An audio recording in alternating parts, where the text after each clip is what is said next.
ស្ម័គ្រនឹងអានុសារឿងទាំងនេះអូនភ្លេចមែនទេជីវ៉ាទើបអូនធ្វើមិនខ្វល់ចិត្តទាំងក្តីបងស្មងយ៉ាងណា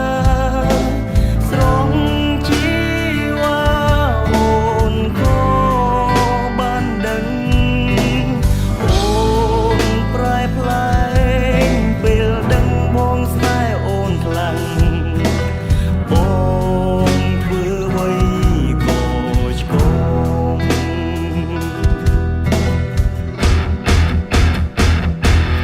ការឈឺចាំបងមិនហ៊ានប្រាំបានត្រឹមលែទឹកព្រមពេលអូនស្និទ្ធនឹងគេរាល់ដងចិត្តបងប្រច័ណ្ឌអូនបែរជាប្រែបែកខ្នងចោតបងជាមនុស្សគួរឲ្យធន់ក្រុមទុំវើបងធ្វើអូនតែងប៉ាំងគេសែនអូនស្នេហ៍គេហួសហេតុអូនគិតថាធម្មតាមិនយល់ពីអារម្មណ៍ព្រមអ្នកដែលស្មងជីវ៉ាស្នេហ៍ខ្លាំងកាលណាកាន់តែវៃរឿង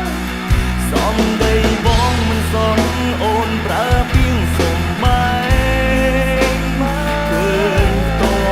ភ្នែកពីបែកនិយាយចេញពីចិត្តសូមបែកគ្នាលើនេះព្រមយ៉ាងបងព្រមតាមហួមិនតែចង់ប្រាប់ថាគ្មានលើកទីពីរទេ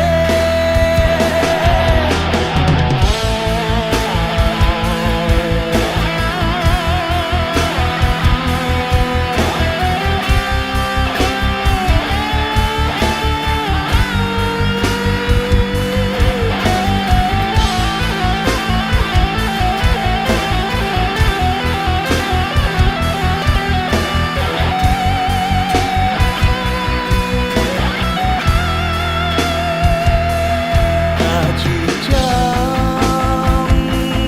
បងមិនហ៊ានប្រាំបានត្រឹមលែទុំគ្រប់ពេលអូនស្និទ្ធនឹងគេរាល់ដងចិត្តបងប្រច័ណ្ឌ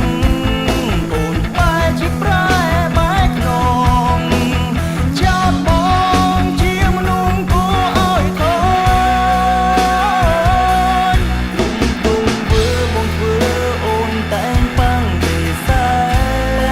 នអូនស្នេហ៍គេហួសហេតុអូនគិតថាធម្មតា